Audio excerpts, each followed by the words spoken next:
Enfin, on y est, à quelques heures. Bonjour. Bonjour, Charles Tabou, organisateur de Solidarité Congo et acteur culturel. Et vous n'êtes pas seul? Elvis Adidjema, organisateur Solidarité Congo et DG Sony Music Afrique francophone. Cette idée vient d'où? Qui répond? Cette idée, c'est une idée qu'on a toujours eue. Une idée qu'on a toujours eue en tant qu'enfant de la diaspora, en tant que Congolais. C'est la culture en soi. Alors la question, celle que tout le monde se pose, du choix des artistes. Il se procède comment? On se dit, ouais, on prend que des artistes Sony Music Afrique ou on prend les meilleurs? On essaie de créer un équilibre. En fait, chacun a ses intérêts. On parle de Charles, sa proximité avec Gims. J'ai des artistes qui sont signés dans mon label. On aurait pu être en vase clos comme ça et essayer de faire des choses un peu de notre coin. Nous, on a décidé d'ouvrir parce que Concert Solidarité Congo, c'est le monde entier qui se solidarise pour le Congo et qui se penche sur la question du Congo. Et on s'est dit, on va pas prendre que des artistes congolais, on va pas prendre que des artistes Sony, on va pas prendre que des artistes africains subsahariennes. On a du Soul King qui vient d'Algérie, on a du Didi B qui vient de la Côte d'Ivoire, on a du Fally Ipupa qui représente valablement le Congo. On a tous les enfants de la diaspora, les Dadju, plein de surprises. D'ailleurs, j'allais dire un nom qui est pas encore annoncé. Il faut le dire, on a aussi Gloria Bash qui vient tout droit de Goma, qui est arrivé hier soir et qui a beaucoup participé à l'aide aux enfants sur place et qui vit là-bas. C'est important de le dire et c'était important qu'elle soit là. Et bon, il faut savoir que la plupart des artistes qui sont là, ils ont toujours été impliqués dans la lutte pour le Congo, donc c'est important. Et les artistes qui sont présents l'ont fait de gaieté de cœur. Quand on voit un Fally Ipupa qui débarque avec 30 musiciens à Paris et qui ne demande rien, c'est quelque chose de très fort symboliquement.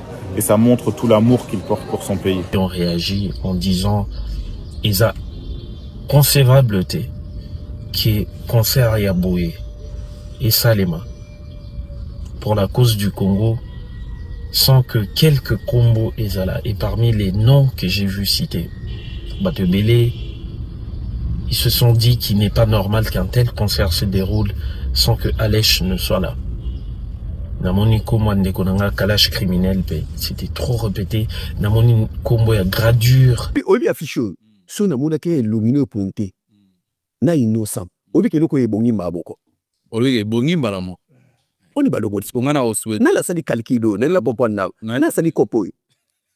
Asaka congolais parce que pour le côté étranger belé boina kat o du étranger net bilonyo na di bangote. Obi ke 12 ans orphelin, 12 ans orphelin.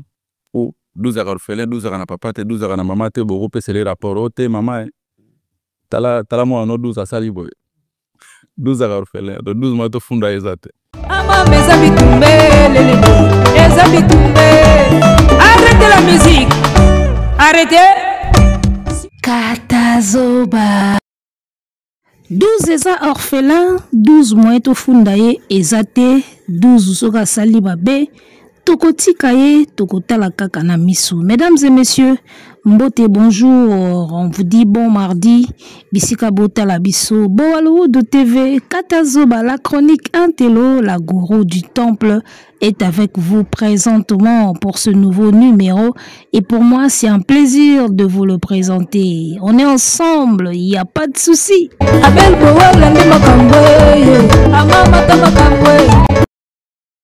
Alors, mesdames et messieurs, polémique Oyo est aussi la kakate, raison pour laquelle Tozongi Lisusuka a le même sujet.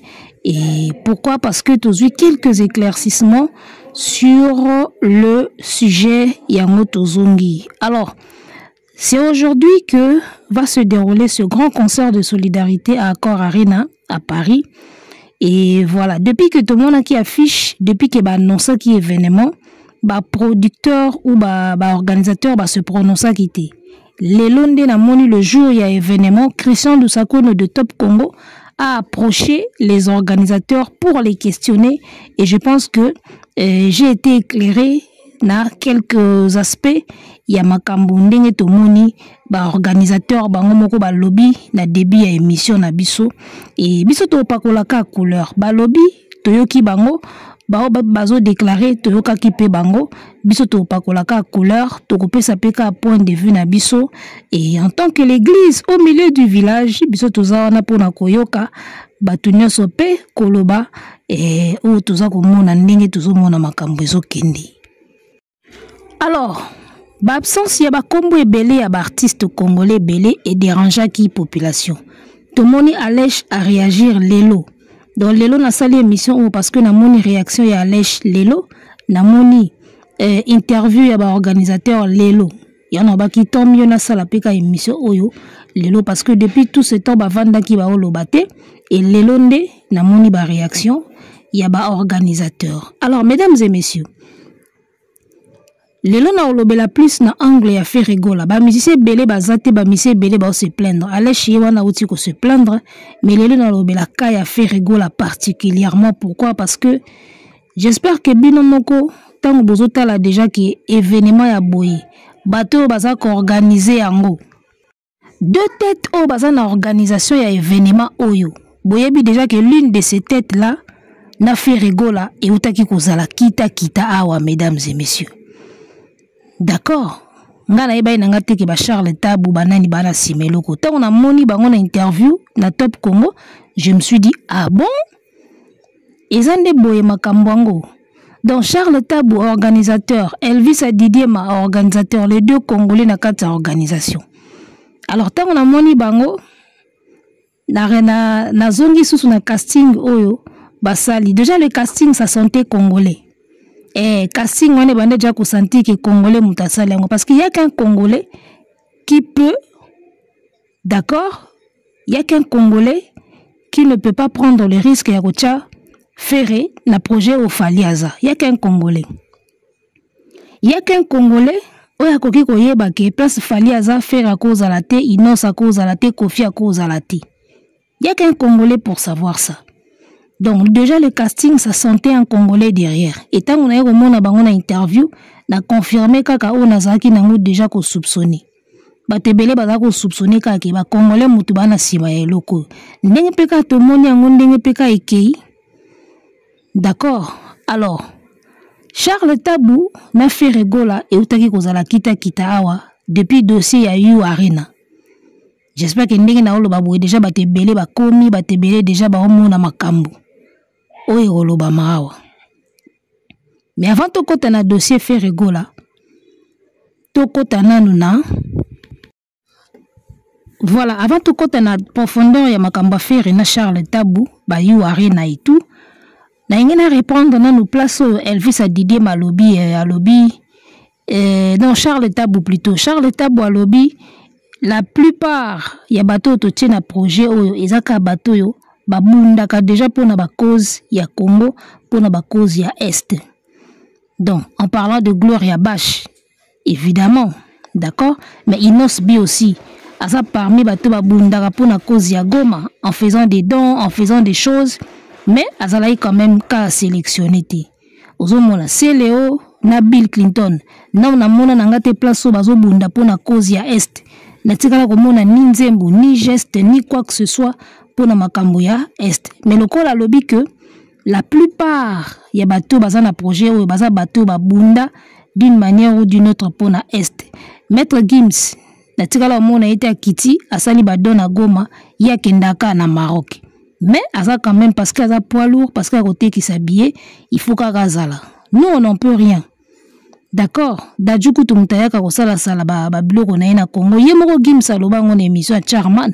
Abi daju qui fait plus na mboka kingai. Aloba ngo. Mais il est quand même sélectionné en tant que poids lourd to lobanine. Il faut qu'azala.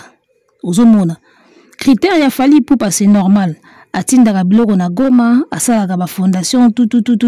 Même si na photo moko ya Liana Kagame na Mesa, il peut être pardonné parce que asalaka quand même ba œuvre na ye na côté à Goma au biso tout yebi. Et puis c'est un poids lourd à repeser na événement, donc il faut kakazala. Omoni Charles Tabu n'a pas tort pour dire que la plupart ya bateau bazan événement ba bundaka déjà pour na cause ya Est, c'est normal, mais c'est Léona Bill na Redi Amisi na Sarbati non na mwana nga place ba bundate pour na cause ya Est. Koleka Inos bité en tout cas. Koleka été. Donc na réagir par rapport à wana. Alors toko tasiko au dossier 12 babeti faire na projet oyo. Alors les gars, On peut beau dire que place Fali Aza faire à cause à la thé, Inos bien à cause à la thé, Kofi à cause à la thé. On peut beau crier que Fali a l'ingagate Koutana Batoua na podium. On peut beau dire que c'est un Congolais qui a fait ce casting, donc Akati ba faire et Akati ba Kofi na ba Inos bi. On peut beau dire ça. D'accord? Ils ont tout à fait vérité, mais qu'on peut causer une partie à vérité. Parce que tu yebi que l'artiste mingi bazana ba antécédent na Fali na minito yo. D'accord, ils ont une part à vérité. Alors, même si dans le contexte wanate, qui a fallu te mutasali boy, total ananu kaka eloko e uti koleka entre Ferré, Naba Gaulois, na Charles Tabou. Ata binomoko. Eloko e uti ko salama entre Charles Tabou na Ferré, Naba Gaulois, na dossier ya Yu Arena. Talakaka modèle bo fingi Charles Tabou bagolois. Modèle bo fingi Charles Tabou. Modèle bo lapidé na ba réseaux sociaux. Modèle bo sasa ki mona mbali wana ta kaka copie ya Yu Arena e foiré. Ndenge bo sokola ki Charles Tabou na ba réseaux sociaux. Yaya ata ngai so ba pesa inga casting ya Congo Solidarité. Bo fingi nga bongo na okata leader na bino. C'est clair, non, Katae? Et là, comme on est des humains. Bah, insulte, bah, injure, tout supporte à Rango, mais boye bah, que ça dérange. Ça dérange. Ndenge bo finga kabatu, bah, fanatique. Awa nazolo ba Gaulois parce que ba Gaulois mutu ba finga ki Charles Tabou, mais ba fanatique nyoso baza ndenge moko ba finga kabatu. Ba fanatique tout ba finga rabatu. Tango Gims alaksa ki voiture na ye namona ki quelques warriors ba kuma ko finge na ba commentaire. Ka po fali a sombi Lamborghini directement Gims pe ki ko laksa voiture. Certains warriors l'ont insulté na ba commentaire. Namona ki ngona page. Donc ba fan tout ba ndenge moko. Yango no moni biso to opter na biso pour le milieu du village tout le ba makam ndenge to moni lango. Fanatique tout ala ndenge moko. A obetelo maboko. Soko komisi artiste né, soko kena mabe a ofinga on a commentaire. Ils sont pareils. Alors pour aujourd'hui, toi na kaya ba Gaulois. Ozomona. Je disais les insultes, les injures, au bofinga ka biso ba chroniqueur ou ba manager ou ba to bazala na ba artiste. Même si to beta ka kara mais sachez que soit ka biso. To comment na biso ko mesana nango parce que commis de trop to baya na biso. Mais ba insulte na ba injure et dérangeaka. Mutu azana mwasi, ana belle famille, ana ba semi ki ana ba bokilo. Réseaux sociaux nyoso bozo finga zolo munene, aza boye, o Mario, o nini, les gars. Azala nanzoto ali bende to mutema ali bende po yo ke eloko te. Ba injure wana bo finga kabatu. Et soit kabatu. Siko komona Gaulois oya finga ki Charles Tabou zolo munene, ba ke kola muzatina papa Tabou ba fingi. O mona le même Gaulois azuka mwandeni bazui ferité. Et si ka Charles Tabou aza organisateur. Woni sika bo seksa nga ba fanatique. Bo uti ko finga ye ya pas longtemps awa na ba réseaux sociaux. Siko ye mutazo organiser Congo Solidarité. Bozo kamwa po faire azate. Bozo kamwa vraiment po faire azate. Nga kuna kanisa keza ba mindele so ba français so ba nani. Nzoka biso na biso. Mais c'est tout à fait normal, les gars. Bon, c'est pas normal, mais nandenga barando, ils ont normal, les gars. Pour attendre ce beau finir un modèle, wana, ba pesinga charge ya casting, na ochaeta. Oh, modèle beau finir qui mon emballé na ba réseaux sociaux. Ce que lelo ba kati faire na projet, bino bozo ya bozo kamwa. Bo ba tubo kamwa ta. Ngata on a monika Charles Tabou organisateur na bio, c'est tout à fait normal. Même si Kofi na Inos bi bazaki faire linga za kata. Ben oui, même si Kofi na Inos bi bazala ki ferré alinga ki azala kati pour na Charles Tabou. Yango na oyebisa ba fanatique ya ferré boy. Tala. Eloko nini ya envutaka bino ba Gaulois. Ba Gaulois eloko nini ya envutaka bino. Vous insultez tout le monde. Gaulois finga Zakari na tango francophonie. Gaulois finga Patrick Mouyaya tango Macron yaki na bandal. Gaulois finga Macron. Gaulois finga nani susu ba finga kabatu tu. Gaulois finga mututu ba autorité ba tutu ba chroniqueur nani Gaulois ebi ko finga te na mboko. To bandaki koyebisa bino boko kangela faire banzela avec ce comportement là. Gaulois finga oh nani Jean Goubal Golo a finga Blaise Boula donc Golo a finga mututu même là Isidore Kwanza babanda déjà au finga na francophonie tala niveau bo finga batu n'époque francophonie tala niveau bo finga batu et à Macron yaki na Kinshasa bo finga tina Patrick Mouyaya bagolo lelo bozo kama so ferré aza écarté na projet bino bo bata okamwa bino boko okamwa te isa ba résultat ya biloko bolonaka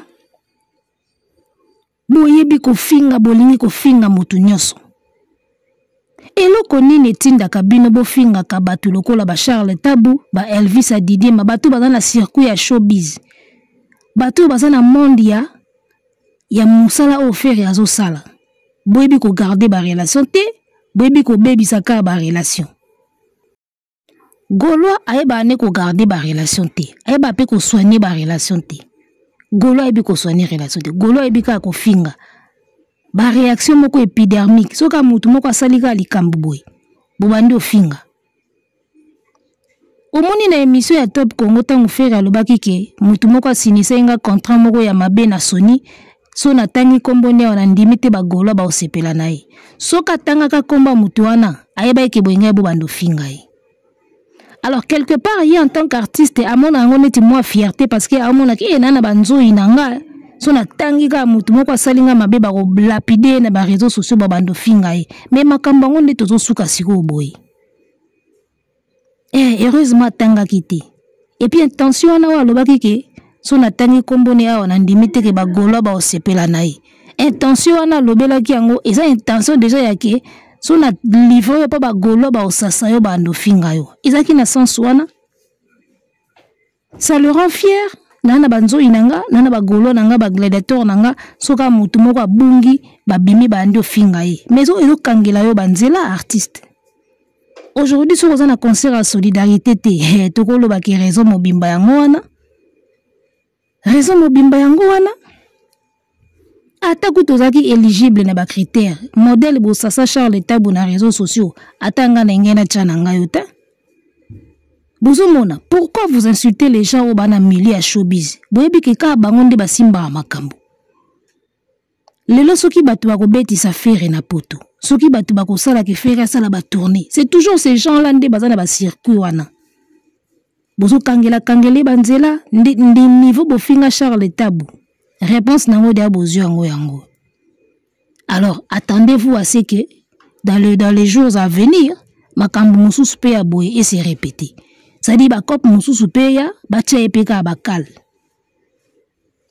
boko kama pourquoi soki na ba projet à boye faire azati après tout ce que vous venez de faire na Charles Tabu na ba réseaux sociaux ko finga oyo mona mbali wana finga mi botie na ba photo bo vimbi sizolo na ye non au moins qu'il y a monati ce qui a moni c'est tout à fait normal bakatae na projet oyo tout à fait normal pourquoi bazu faire été pourquoi bazu ka faire été pourquoi bazu été nauti koyoka Elvis Didier alobi ke ba artiste oyo bazo sala concert oyo mingi ba participer na volonté na bango moko sans que basenga biso makambo minene alobi Fally Ipupa qui débarque avec une équipe de 30 personnes sans rien demander. Est-ce que vous savez ce que ça veut dire? Olongo pena Kinshasa na équipe ya 30 personnes amone ba Kisinjora ba kemenga na otuna Kisinjora kendeli nini ayemba kate sala reloko te. Fally azo une équipe ya 30 personnes sans rien demander na ba organisateur. Donc azu makambuto en charge ye moko. Alors posons-nous la question, est-ce que faire alinga koka ko mise en charge bongo pour qu'il y ait des concerts ou une solidarité? En tout cas, je ne sais pas, vous les Gaulois, est-ce que vous voyez Ferré déplacer toute une équipe de frère Naïm Moko pour qu'il se présenter dans le concert et la solidarité? Au moins, il va paramètre Moussou Soupé en Moana. Parce qu'il y a ici à l'oba déjà que il y a un blog Wana, pas naïe à l'ingani en côté. On a les images ici, vous allez voir. Tout à l'heure, comme ça, tous on n'a pas que la couleur. Déjà, MIO bazo beng sayo. Nga sozo beng sangay, il faut un hôtel langa. Bien nangay. Ce passeport les alagi a dans l'action visa États-Unis. Passeport les a. Na billet aller retour. omifuteli billet na yo babengisi yo kuna sikoyo donc ça dit. Voilà mesdames et messieurs, TV za radio T, j'espère que boyoki ba condition o yalingaka so bazo bengisa ye na événement. Donc déjà connaissant l'artiste Nabiso, ngana ndimi na ngateke Ferré alingaka za capable ya ko déplacer toute une équipe à ses propres frais, visa, billets, aller-retour, nini kaka po ke ndiko beta concert ya ofele na solidarité. Bozomo na ba paramètres mususu oyo esali ke mwana mai peut-être azala pété. Donc ozomona na domaine ya artiste et na domaine ya art plutôt, il y a d'autres projets et c'est un peu d'artiste basé na sens ya sacrifice. Ozomona ba projet mususu artistique et c'est un kaka artiste à se sacrifier. Omisombeli billet, omizoli visa, oye okomi na poto biso to occupé o nyoso eza à partir ya poto. Il y a des projets comme ça dans la vie. Est-ce que vous voyez Ferregola faire ce genre de sacrifice? Azola ba musicien ba visa, azola bango ba billet, à se déplacer na bango ba koma kuna, d'accord, pour un concert et la solidarité. Est-ce que vous le voyez faire ça? Makambango yango tozoloba. C'est bien de réclamer, c'est bien de discuter, de déclarer, c'est bien de kingande azate, mais so totali pena na ba paramètres. Premièrement, bofinga Charles Tabouawa, zolo kiye zongi. Ye mutazo organiser ma solo. Bino mona conscience na bino boyebike et simbagate. Deuxièmement, sans y a sacrifice, yakana batuna yo moko. Biso to occupé ka logement makambutu awa. Est-ce que vous le voyez faire ça? Donc bagolo avant tout lela ka totala apena ba paramètres mususu. Ozomona. Alors ngana lobi na ngate que ils ont tout à fait raison na ba choix wana basali parce que so tolbi mutuneti alèche akenda ba poto déjà zongaka. Alèche akomi futela billet na ye. Akomi na ye na poto po yemba kaka nzembu ne wana ezaka su nini. Nzembu ne ayemba wana wa mutema wa benda nzembu ko yemba obwaka basalite soki na nini wana yereniaka. Akomi futela billet akomi na poto ka po yembelo na ye wana. Artiste lokola Gaz Fabulous akenda poto pa pamba. Il peut faire pareil. Na minute okutunde tolo babwe Gaz Fabulous ana poto pour na concert na ye. Lelo akoko betane lelo na soir, lobi bandi ba répétition na ye et puis abeti concert na ye. Donc, critère wana ya kosala ba sacrifice, ils appellent l'un des éléments. Mais ils appellent kaka et raison T parce qu'il y a des artistes où ngana yebi. Ako komi fute la billet, d'accord? Aye na ndenge na ye moko a participer pe. C'est le azalane de ana poto eza facile pour na gozoyer sarabatière na poto. Bill Clinton a routa awa kokende. Alors si Bill peut se payer son billet lui-même pour comme na concert ya lelo na poko na ko arena. Faire aussi peut le faire seul. Mais avec tout un groupe, le rôle ya yemba seul te, ya yemba ka ba bloc ba playback te. Makamusus pe yango nouvelle technologie ka yo moko boya kangonga biloko wana ba playback ba che cassette ozo sauter ngate onga fo live penda. Alors il faut live. Tu vois Ferregola payer les visas et les billets pour ces musiciens pour ba kende ko beta live ya ofele na Accor Arena. C'est ça aussi. Inosbi peut le faire. Akenda de apoto. Inosbi déjà comme ba poto wana ade ana ba makambu. Donc Inosbi akoya yemuko na billet na ye na visa na ye aye amatipe aniatipe babor azungi na ye. Et puis au nom de sa fondation a libéré pe moi Mike et ça lipe bana goma bien. Donc Inosbi côté wana na critère wana zate. Mais nga nazomona beaucoup plus artiste na biso les pas de Ferregola. Bagoloa bozo baby c'est la faire makambo mingi na ebite soki yemoko azo se rendre compte nango. Trésor Congolo outi ko sala live moko lobi awa oza ko encourager ba gladiator o ba gladiator ba bato ba réfléchir te soki yindi sarana na po ba ko réfléchir après. Je pense que siko nde bo banda ko réfléchir siko pena bo banda ko réfléchir parce que bino ba comportement wana ya ko finga ka bataminene ko finga ka bato bazo simba makambo ya business makamba showbiz ko finga ka bato bazana monde showbiz bino bo mona ngwe lengi lokola bo agisaka avant bo réfléchir bo finga ki Charles Tabou bo banda sko ko réfléchir siko.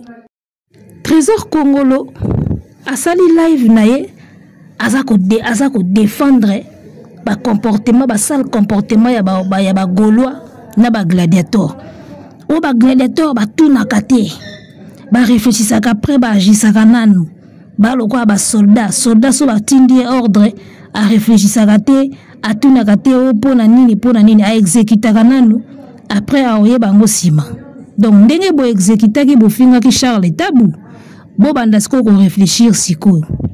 Moi je ne vois même pas pourquoi bino bo ko réclamer pour ani faire égale à zate du moment où bino bo finga Charles Tabu. Nous on peut se battre pour nous défendre ba Inosbi.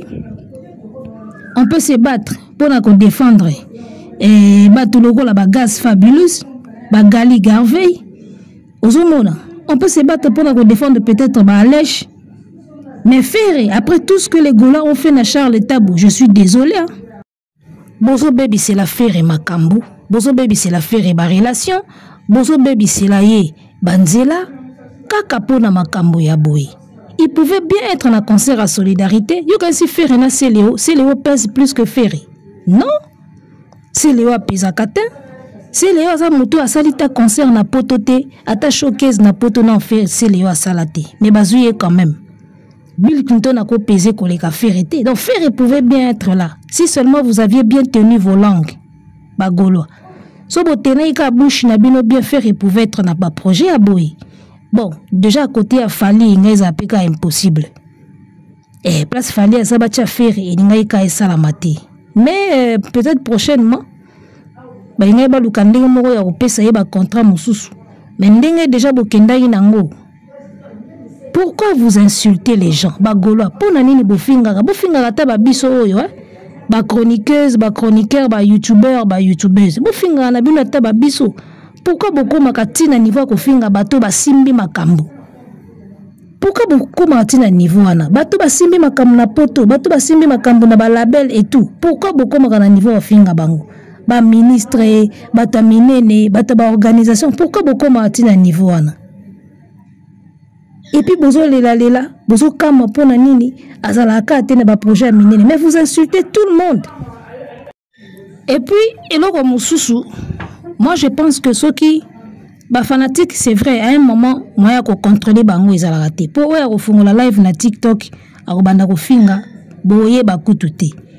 Mais moi, je pense que certaines informations, oyo bureau et livraka, ne pesa ka ba public accès au Banda Finga batu. Ozomona. Et à partir il y a ba information mususu oyo bureau ya faire et livraka. Ceux qui ba livrer ba information wana et que ba fanatique ba moni que selon ba information ba pesi biso mutu kingandi azo bimaneti très mutu oyo azo bimaneti yende mutasali mabe ali babandi ofinga e déjà langage oyo faire atena ki na émission Top Congo o mutu a signé la kinga contrat na Sony Music a signé contrat moko mabe. Je ne pense pas que son lobby comboné à bagola ba osepela naï ozomona. Déjà, le langage, ça veut dire qu'il y a certaines informations au bon livre, qu'il n'y a pas de fanatique. N'était-il pas qu'il y a des finga bateau. Information au livre, il y a des TV autotech qui n'a pas de billet, mais Charles Tabu wana mutu asalibo. Nous sommes pour la vérité. Si vous êtes incapable de faire billet, loba ki toko ko teka billet et sili. So comme ko pesa ba fanatique ba idée moko neti ke mutu boye on dira salinga jeu on dirait ba salinga coup on dirait ba montenga coup mbala moko fanatique logo la se contrôle kate logo la se maîtrise kate ako banda ko finga mutu wana ndenge ba finga ba tutu ozomona. Faut savoir aussi gérer certaines informations à l'interne. Faut boye ba rappeler ko bomba rappeler makamousus ou dire la vérité tout simplement. Bon le ba ka vérité. Alors, imaginons tout simplement que jour émission Top Congo fait atanga ka kombo mutuango. O mutuana kende ko signer contrat wana so na tangi kombo na yeba gola ba osepela na été. Soko imaginer jour ango so ka tanga yi kombo mutuango. Na yebisa bino na minute page na ilinga ke tonda na ba commentaire na ba insulte. Bozomona na minute ba inga ba lapide.